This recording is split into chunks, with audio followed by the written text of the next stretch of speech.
Welcome to news alerts. ప్రముఖ cricketer Hanuma Vihari మళ్లీ Andhra cricket లోకి పునరాగమనం చేయడం దాదాపు ఖాయమైంది. ఏపీ మంత్రి నారా లోకేష్ ను కలిసిన హనుమ విహారీ లోకేష్ భరోసా ఇచ్చారని తాను మళ్లీ ఆంధ్ర క్రికెట్ లోకి తిరిగి వస్తానని పేర్కొన్నారు. లోకేష్ తో భేటీ అనంతరం Hanuma Vihari AP deputy CM Pawan Kalyan ను కలిశారు. పిఠాపురంలో పవన్ విజయం పట్ల డిప్యూటీ సీఎంగా వివిధ శాఖల మంత్రిగా బాధ్యతలు చేపట్టడం పట్ల అభినందించారు. ఈ సందర్భంగా హనుమ విహారీ కెరీర్ గురించి పవన్ అడిగి తెలుసుకున్నారు. గత ప్రభుత్వ హయాంలో తాను ఎదుర్కొన్న ఇబ్బందులను, సవాళ్లను విహారీ పవన్ కు వివరించారు. విహారీకి తాము అండగా ఉంటామని పవన్ కళ్యాణ్ కూడా భరోసా ఇచ్చినట్టు తెలుస్తోంది.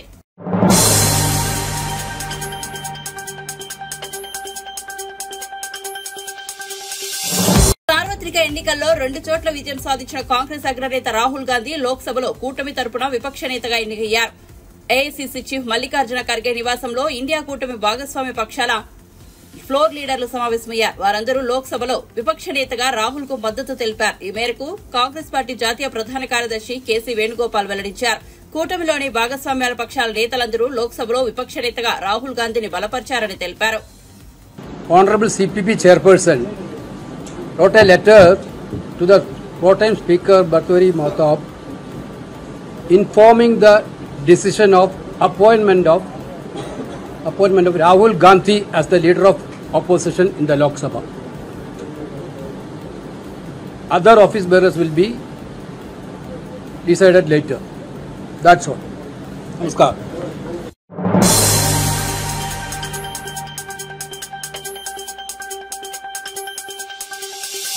మాజీ సీఎం జగన్మోహన్ రెడ్డి ముసలి కన్నీరు కార్చడం ఇకనైనా ఆపాలని తెలుగుదేశం పార్టీ పొలిట్ బ్యూరో సభ్యులు వల్లరామయ్య అన్నారు. అధికారం ఉందని అడ్డగోలుగా నిర్మాణాలు చేస్తే చట్టం చూస్తూ ఊరుకుంటుందా? చట్టం తన పని తాను చేసుకుంటూ పోతుందని హెచ్చరించారు. 26 జిల్లాల్లో వైసీపీ కార్యాలయ నిర్మాణం కోసం 2 ఎకరాల చొప్పున స్థలాలు అక్రమంగా కేటాయించారన్నారు. 900 కోట్ల విలువైన స్థలాలకు ఒక్కదానికి కూడా సరైన అనుమతులు తీసుకోలేదని చెప్పారు. అధికారం ఉంటే జగన్ ఇష్టం వచ్చినట్లు కట్టుకుంటారా? రాష్ట్రం ఆయన సొంత జాగీరా అని ప్రశ్నించారు. అడ్డగోలుగా నిర్మాణాలు చేస్తే చట్టం చూస్తూ ఊరుకుంటుందా జగన్మోహన్ రెడ్డి గారు? మీకు అధికారం ఉందని అడ్డగోలుగా ఇష్టం వచ్చినట్లుగా నిర్మాణాలు చేస్తూ ఉంటే చట్టం చూస్తూ ఊరుకుంటుందా? తన పని తాను చేసుకుంటూ పోతుంది. అదే ఈరోజు జరుగుతోంది. 26 జిల్లాల్లో మీ వైసీపీ పార్టీ కార్యాలయాల నిర్మాణం కోసం స్థలాలు ఒక్కొక్క జిల్లాలో 2 ఎకరాల చొప్పున స్థలాలు మీరు కేటాయించారు. వాటన్నిటికీ మార్కెట్ రేట్ కడితే దాదాపు 900 కోట్ల రూపాయలు ఖరీదయ్యే స్థలాలు అవి. ఒక్కదానికి కూడా మీరు పర్మిషన్లు తీసుకోలేదు. అంటే మీరు అధికారంలో ఉంటే మీ ఇష్టం వచ్చినట్టు చేసుకోవాలనుకున్నారా? రాష్ట్రం మీ సొంత జాగీరా? మీ ఇష్టం వచ్చినట్లుగా మీ కార్యాలయాలు కట్టుకుంటూ పోతారా? చట్టం ఊరుకోలేదు. తన పని తాను చేసుకుంటూ పోతుంది. గగ్గోలు పెట్టేస్తున్నారు. పెద్దగా కేకలు వేస్తూ ఉన్నారు. మా కార్యాలయాలు పడగొడుతున్నారని. లేదే, మీ కార్యాలయాలు కాదే పడగొట్టుతుంది. అక్రమంగా ఏ పర్మిషన్ లేకుండా, ఏ అనుమతులు లేకుండా నిర్మించిన ఒక కట్టడాన్ని పడగొట్టారు.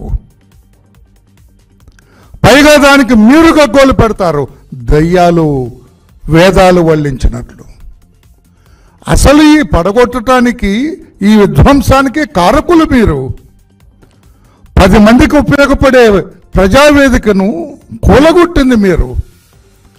అది ఎవరి సొంతం కాదు, ఏ పార్టీ కార్యాలయం కాదు, ఏ వ్యక్తికి సంబంధించింది కాదు. అయినా కూడా మీ అహం, మీ ఈగో సాటిస్ఫై చేయటం కోసం చంద్రబాబు గారు అక్కడే ప్రజలతో మాట్లాడేవారు. చంద్రబాబు గారు అక్కడే అధికారులతో మాట్లాడేవారు. చంద్రబాబు గారు అక్కడే పలు నిర్ణయాలు తీసుకున్నారన్న అక్కస్తోటి, ఈర్ష్యతోటి, ద్వేషంతో మీరు అంత గొప్ప బిల్డింగ్ను కూడా పడగొట్టారు. అది తప్పు, అది ద్వేషం, అది ఈర్ష్య. అటువంటి మీరు దయ్యాలు వేదాలు వల్లించినట్లుగా ఈ రోజున అనుమతులు లేని మీ కార్యాలయాన్ని అధికారులు పడగొడితే గగ్గోలు పెడుతూ ఉన్నారు. నేను అడుగుతున్నా, ఈ రోజున ఏ జిల్లాలో మీరు పర్మిషన్ తీసుకున్నారండి? ఏ జిల్లాలో మీరు పర్మిషన్ తీసుకున్నారు? శ్రీకాకుళం, అనకాపల్లి, పార్వతీపురం, కాకినాడ, రాజమండ్రి, ఏలూరు, విజయవాడ, తాడేపల్లి, ఇదే మీరుంటున్న పక్కన తాడేపల్లి, నరసరావుపేట, బాపట్ల, నెల్లూరు, నంద్యాల, కడప, అన్నమయ్య, అనంతపురం, పుట్టపర్తి, తిరుపతిలో భవన నిర్మాణ అనుమతుల కోసం దరఖాస్తు కూడా చేయలేదు. మీరు కట్టడాలు మొదలుపెట్టారు. పడగొట్టరా? చట్టం చూస్తూ ఊరుకుంటుందా? మీ గవర్నమెంటే, మీ కార్యాలయం తట్టుకుంటారు అంటే అధికారం మీ చేతులు, ప్రజలు మీ చేతికిచ్చింది మీ సొంత పార్టీ భవనాల నిర్మాణం కోసమా? ఇది సరైనది కాదు జగన్మోహన్ రెడ్డి గారు అని చెప్పి కూడా నేను తెలియజేస్తున్నా. కాలువలండి, పంట కాలువలండి, చెరువులండి, సుప్రీంకోర్టు తీర్పుని ఉల్లంఘించారు. గ్రీన్ ట్రిబ్యునల్ ఆదేశాలు, మార్గదర్శకాలు పట్టించుకోకుండా వాటిని కూడా ఆక్రమించుకొని మీ పార్టీ కార్యాలయాలు కట్టుకుంటున్నారు. మీకు ఇంకొక విచిత్రం తెలుసా పాత్రికేయ సోదరులారా? ఈ పార్టీ కార్యాలయాలు అన్నీ కూడా రామ్కి అయోధ్య రామరెడ్డి గారు నిర్మిస్తారట. What is this? ఆయా జిల్లాలో ఉన్న పార్టీ నాయకులు, పార్టీ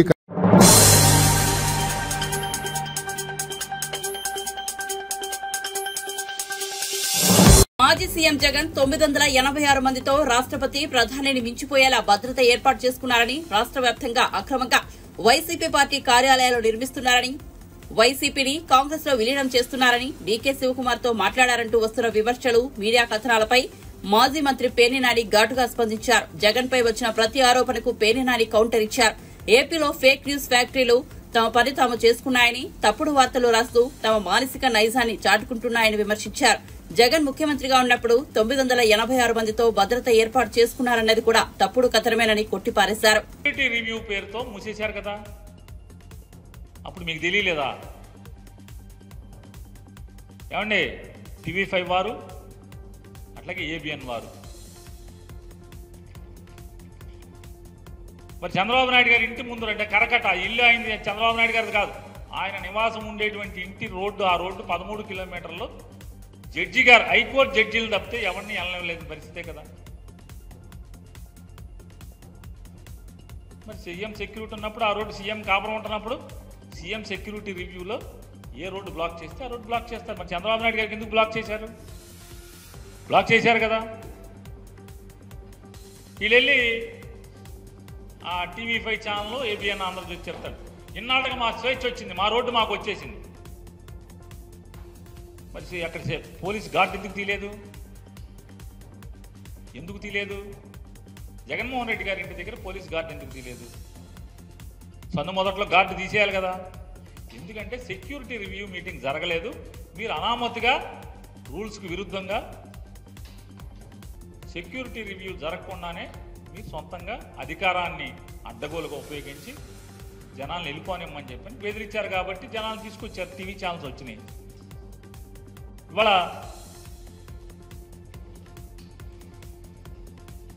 మాట్లాడుతూ రాస్తారు. అంటే ఇటువంటి ఫేక్ న్యూస్ ఫ్యాక్టరీలో ఈ వార్తలు రాయటమే కాకుండా ప్రతిదీ తాడేపల్లి క్యాంప్ ఆఫీస్ గురించి, తాడేపల్లి క్యాంప్ ఆఫీసు ప్యాలెస్ అని మాట్లాడతాడు లోకేష్ గారు మాటకి. తాడేపల్లి ప్యాలెస్. నేను నారా లోకేష్ నాయుడు గారిని నేను ఒకటి రిక్వెస్ట్ చేస్తున్నా, నిజంగా మీలో ఎర్ర బుక్కు రాసింది నిజమైతే, అంత నిజంగానే మీరు కలేజా ఉన్న రాజకీయ నాయకుడు అయితే నేను మిమ్మల్ని రిక్వెస్ట్ చేస్తున్నా, హైదరాబాద్లో మీ జూబ్లీ హిల్స్ ఫోటోలు ఇంతవరకు ఎవరికన్నా చూపించారా? ఎవరన్నా ఒక్కసారి మీడియా టూర్ పెట్టండి. మీ హైదరాబాద్లో జూబ్లీ హిల్స్ ఇంటికి మీడియా టూర్ పెట్టండి, సాక్షి ఛానల్తో సహా.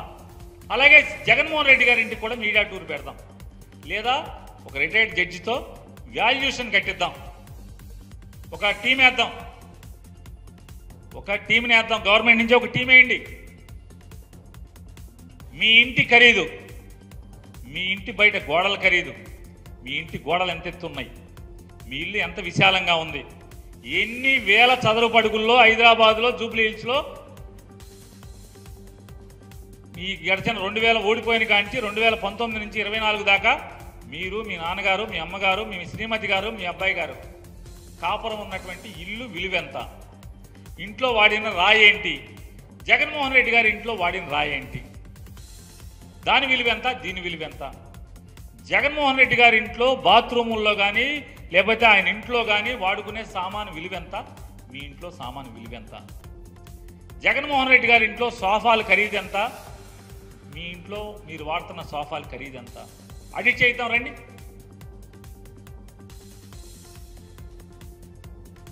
నిజంగా మీది ఎర్ర పుస్తకం నిజమైతే ఆడిట్ చేయించండి. ఒక సిట్టింగ్ జడ్జితో ఒక టీం వేసి ఆడిట్ చేయించండి. మొత్తం మీ ఫోటోలు, మీ ఇంటి ఫోటోలు బయటకు ఎందుకు ఎవరు? పవన్ కళ్యాణ్ గారు కూడా మీ ఇంటికి వస్తే మీ ఇంటి లోపల సోఫాలో కూర్చున్న ఫోటో ఇస్తారు తప్పితే మొత్తం మీ ఇల్లంతా ఎందుకు తీయనివ్వరు? తీయాలి కదా. మీ ఇల్లు ప్యాలెస్. ఇంతవరకు ఈ ప్రపంచానికి కనీసం ఎవరికి గృహప్రవేశానికి భోజనం కూడా పిల్లలేదు కదా ఎవరిని. మీ ఇంటే రానివ్వరు కదా, ఫోటో తీయనివ్వరు కదా.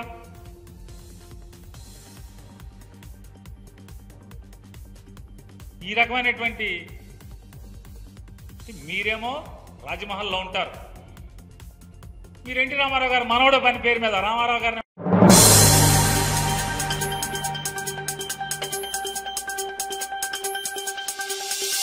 బీఆర్ఎస్ అధినేత కేసీఆర్ ని మంగళవారం ఎర్రవెల్లిలోని వారి నివాసంలో పలువురు బీఆర్ఎస్ ఎమ్మెల్యేలు, ఎమ్మెల్సీలు, నాయకులు మర్యాదపూర్వకంగా కలిశారు.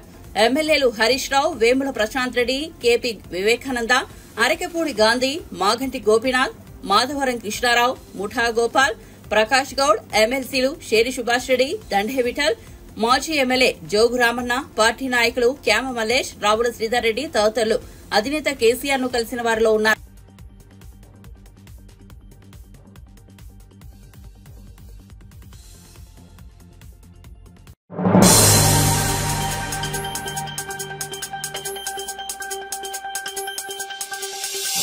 రాష్ట్రంలో రైతు భరోసాకు దిక్కులేదు. అసలు ఈ పథకాన్ని అమలు చేస్తారా లేదా చెప్పాలని మాజీ మంత్రి సింగిరెడ్డి నిరంజన్ రెడ్డి డిమాండ్ చేశారు. తెలంగాణ భవన్లో నిరంజన్ రెడ్డి మీడియాతో మాట్లాడారు. రాష్ట్రంలోని అన్నదాతలకు ఈ వర్షాకాలం నుంచే రైతు భరోసా పథకం అమలు చేయాలి. రైతులకు వెంటనే ఎకరానికి 7,500 రూపాయల చొప్పున సాయం అందించాలి. ప్రభుత్వం ఏర్పాటుకై 7 నెలలైనా సీఎం, మంత్రులకు రైతు భరోసా అందించే తీరిక లేదా? రుణమాఫీ అమలు చేస్తారా లేదా చెప్పాలని డిమాండ్ చేశారు. రాష్ట్రంలో తిరుగుతూ ఉంటే ప్రజలు ఏమాయ సార్ మా 2,500 ఏమాయని మహిళలు,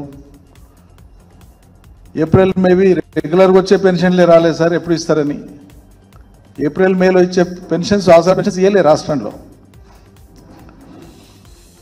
రైతులు వానాకాలం వచ్చింది, సీజన్ వస్తుంది, పునాస పంటలు అన్నీ దాదాపు కొల్లికొచ్చినాయి, ఇక వరి నాట్లే ఉన్నాయి. ఇంకెప్పుడు ఇస్తారు, రైతు బంధు ఎప్పుడు ఇస్తారు సార్? మమ్మల్ని అడుగుతున్నారు. కాదా మమ్మల్ని అడుగుతున్నారు, కాదమ్మా మమ్మల్ని అడుగుతున్నారు, ఉన్నది సర్కారు వాళ్ళది కదా అంటే, ఇక మీరు కొట్లాటోళ్ళు కదా అందుకని మిమ్మల్ని అడుగుతున్నాం సార్. మరి మీరే కదా సర్కారును తెచ్చుకుంటే అంటే ఏం చేస్తాం సార్? ఏరి కోరి మొగుడిని తెచ్చుకుంటానంటే వాడు కొట్టినా పడాలి, తిట్టినా పడాలి అన్నట్లుంది మా బతుకు అంటున్నారు ప్రజలు.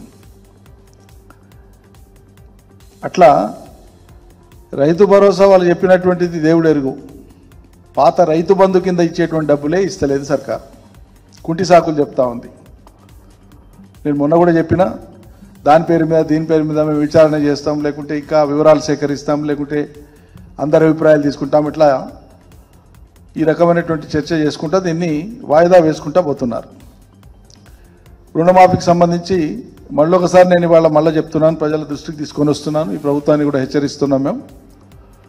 మీరు ఎన్నికలప్పుడు ఏం చెప్పినారు? కేసీఆర్ సర్కార్ అమలు చేయకుండా మిగిలిపోయింది మొత్తం ఎంత రుణమాఫీ ఎంత ఉందో అది మొత్తం మేము మాఫీ చేస్తామని చెప్పినారు. మేము గుర్తు చేస్తున్నాయి వాళ్ళ మళ్ళా. మీరు మొన్న మాట్లాడినప్పుడు క్యాబినెట్ తర్వాత మీరు ప్రకటించినప్పుడు ఏం చెప్పినారు? 2018 నుంచి 2023 డిసెంబర్ అన్నారు. మరి 2018 కంటే ముందు ఏవైతే కేసీఆర్ ఇయ్యలేదని మీరు పెడబొబ్బలు పెట్టినరో మరి అది గాలికి పోతుందా? అది ఇస్తారా ఇయ్యరా? బేసిక్ ప్రశ్న. మిగిలిపోయినటువంటి రుణమాఫీ మేము ఆనాడు చెప్పినాం, రెండో విడత అమలు చేసేటప్పుడు 19,000 కోట్లు ఉంది ప్రభుత్వం మీద భారము. సుమారు మేము రెండో విడతలో అమలు చేసుకుంటూ వచ్చినాక మధ్యలో కరోనా వచ్చింది 2 ఏళ్ళు. అందుకని ఆపినాం, 36,000 దాకా ఇచ్చి మిగతావి మేము ఇస్తామని చెప్పినాం. అనుకున్నట్లే ఇస్తూ పోయినాం, కానీ సంపూర్ణం కాలే. 19,000 కోట్లకు గాను 14,000 కోట్ల పైచీలకి ఇచ్చినాం మేము. సుమారు రమారమే 5,000 కోట్లు పెండింగ్లో ఉన్నాయి ఎన్నికలు అయ్యే నాటికి. మేము ఆ మాట కూడా చెప్పినాం ప్రజలకు, ఈ కారణాల వల్ల ఇవ్వలేకపోతున్నాం, ఎన్నికల తర్వాత ఇస్తామని. కానీ కాంగ్రెస్ పార్టీ నాయకులు ఆ పార్టీ పెడబొబ్బలు పెట్టింది ఏంది, మేము ఇట్లా రాగానే అట్లా ఇస్తామన్నారు. డిసెంబర్ 9 చెప్పింది, ఉరుకురుకులాడి చెప్పారు, ఎదలు దంచుకొని చెప్పారు, గుద్దుకొని చెప్పారు. ఇక తీసుకొని వాళ్ళు ఉంటే ఉరకండి బ్యాంకులకు అన్నారు. ఓ అబ్బాయి ఎన్ని మాటలు ఇక. ఓకే, మళ్ళీ ఇప్పుడు 15 ఆగస్టుకు మీరు వాయిదా వేసుకున్నారు. ఈ లోపల మీరేదో కసరత్తు చేస్తున్నామని చెప్తున్నారు. ఇక్కడ మౌలికంగా మేము అడుగుతున్నది ఏంటంటే, ఆ రోజుకి ఎన్నికల నాటికి ఇవ్వకుండా మిగిలిపోయినటువంటి రుణమాఫీ ఆ రైతాంగానికి అంతా ఇస్తారా ఇయ్యరా మీరు చెప్పాలి. మీరు అమలు చేయదలుచుకున్నటువంటి రుణమాఫీ 5 ఎకరాల లోపు ఉండి భూమి కలిగి ఉండి రుణభారం ఉన్నటువంటి రైతుల వివరాలు ప్రకటించండి. 2 లక్షల రుణాలు తీసుకున్నటువంటి రైతుల యొక్క వివరాలను ప్రకటించండి. ఎవరు ఆ రైతులు, ఎవరికి ఇచ్చినాయి బ్యాంకులు? ఎందుకంటే 5 ఎకరాలకు లోబడి ఉండేటువంటి ఏ రైతులకు కూడా ఈ రాష్ట్రంలో ఏ బ్యాంకు కూడా ₹1,00,000 మించి రుణం ఇయ్యదు. ఇచ్చినట్లుంటే చూపియండి. 2 లక్షల రుణం ఇవ్వాలి బ్యాంకు అంటే ఖచ్చితంగా ఎక్కువ భూమి ఉండాలి. మరి రాష్ట్రంలో ఉన్నటువంటి మొత్తం భూమిలో 1,52,00,000 ఎకరాల భూమిలో, సాగుకు యోగ్యమైన భూమిలో సుమారు 1,36,37,00,000 ఎకరాల భూమి 5 ఎకరాల లోపు ఉండేటువంటి రైతుల చేతుల్లోనే ఉంది. మరి 2 లక్షలు ఎవరికి ఇస్తారు? ఎంతమంది ఉన్నారు రైతులు? మండలాల వారీగా మీరు జాబితా, గ్రామాల వారీగా మొత్తం ఒక్కో మండలంలో జాబితా విడుదల చేయండి. మేము డిమాండ్ చేస్తాను. ఎందుకంటే మీరు ప్రగల్భాల కొద్దీ మొదలు మాట్లాడేప్పుడు ముఖ్యమంత్రి ఏమన్నాడు, 40,000 కోట్లు అవుతుంది రుణమాఫీ మొత్తం చేసేస్తే ఏక బిగిన చేసి పడేస్తా. ఏముంది?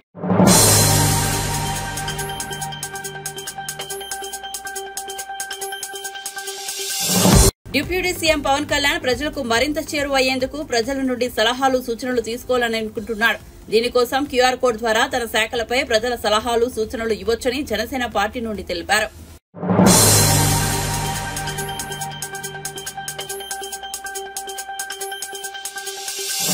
వైసీపీ ప్రభుత్వ హయాంలో సాగునీటి పారుదల రంగాన్ని పూర్తిగా నిర్లక్ష్యం చేశారని రాష్ట్ర జలవనరుల శాఖ మంత్రి నిమ్మల రామానాయుడు విమర్శించారు.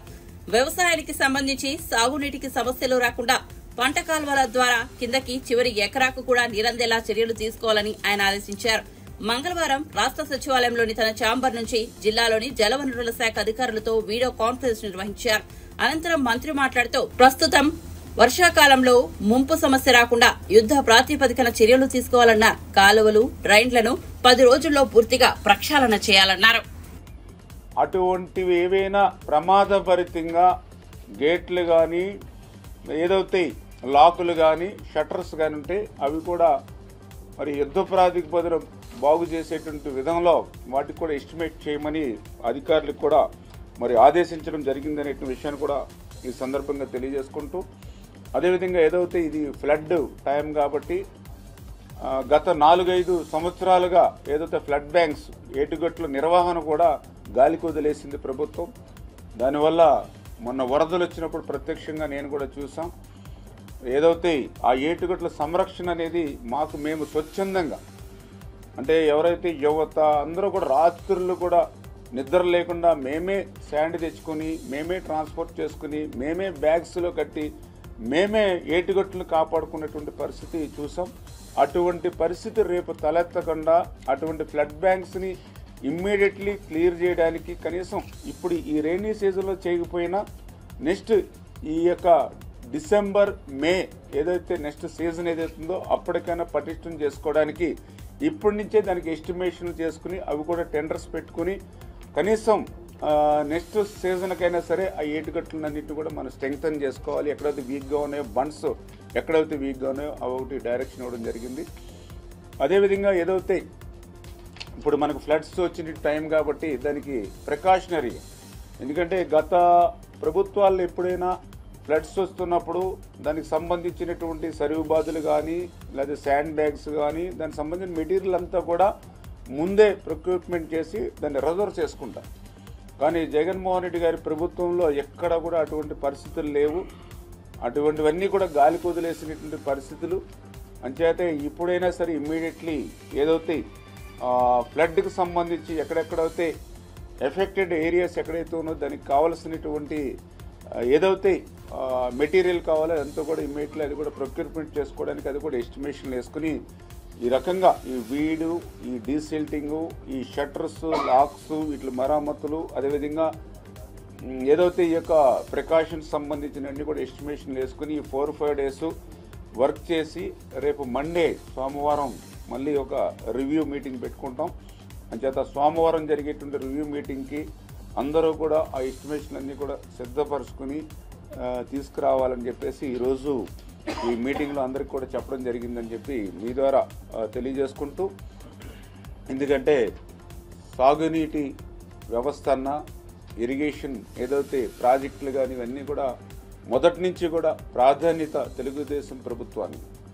ఈ రోజనే కాదు, ఆ రోజు ఎన్టీ రామారావు గారు తెలుగుదేశం పార్టీ పెట్టి తెలుగుదేశం ప్రభుత్వం ఏర్పరిచిన తర్వాత ద ఫస్ట్ టైం ఆంధ్రప్రదేశ్ రాష్ట్రానికి మరి సాగునీటి వ్యవస్థకి ప్రాధాన్యతనిచ్చి ఇరిగేషన్ ప్రాజెక్టులకు ప్రాధాన్యత ఇచ్చి ఆ రోజు ఎన్టీ రామారావు గారు ఏదైతే ప్రారంభించారో దాన్ని చంద్రబాబు నాయుడు గారు కూడా కంటిన్యూ చేసుకుంటూ ఏదైతే నదుల అనుసంధానం ద్వారా ఆంధ్రప్రదేశ్ రాష్ట్రాన్ని ఒక కరువు రహిత రాష్ట్రంగా మార్చాలనేటువంటి ఆలోచనతో ఏదైతే చంద్రబాబు నాయుడు గారి యొక్క ఆలోచనలు ఏవైతే ఉన్నాయో దానికి అనుగుణంగా ఆంధ్రప్రదేశ్ రాష్ట్రంలో కొంచెం కష్టమైన, ఎందుకంటే 5 సంవత్సరాలు వీళ్ళు ఇరిగేషన్ని నిర్వీర్యం చేసేసిన పరిస్థితుల్లో బడ్జెట్ మొత్తం కొలాప్స్ చేసి ఇంకొక 1 year 2 years కూడా పాతవే తీర్చలేనటువంటి పరిస్థితులు నెట్టేసినటువంటి పరిస్థితుల్లో లాస్ట్ 5 years కష్టం.